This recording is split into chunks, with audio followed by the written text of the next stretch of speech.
ৰাসৰ আখৰা কেনেধৰণে কৰা হৈছে আমি দৃশ্য দৰ্শকসকলক দেখুৱাইছোঁ।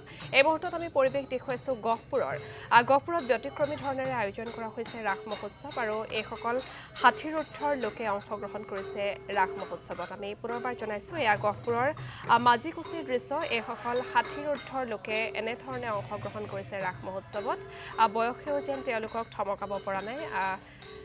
৬০ৰ ঊৰ্ধৰ তেওঁলোকৰ বয়স, কিন্তু তাৰ পাছতো তেওঁলোকৰ ৰাসৰ আনন্দ উল্লাসত তেওঁলোক মগ্ন হৈছে আৰু সকলোৱে ৬০ৰ ঊৰ্ধৰ যিসকল লোক আছে তেওঁলোকে ব্যতিক্ৰমী ধৰণেৰে ৰাসত অংশগ্ৰহণ কৰিছে আৰু এই খবৰে আচলতে সকলোকে যথেষ্ট ভবাই তুলিছে আৰু সকলোৱে এই কথাক যথেষ্ট প্ৰশংসা কৰিছে। ৬০ৰ ঊৰ্ধৰ হোৱাৰ পাছতো যে তেওঁলোকৰ ৰাস মহোৎসৱক লৈ ইমান তেওঁলোকৰ উৎসাহ আছে তাক সকলোৱে প্ৰশংসা কৰিছে।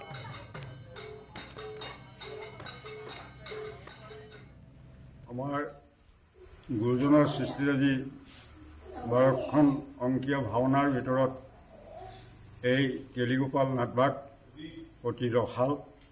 ইয়াত বহুত ৰস আছে।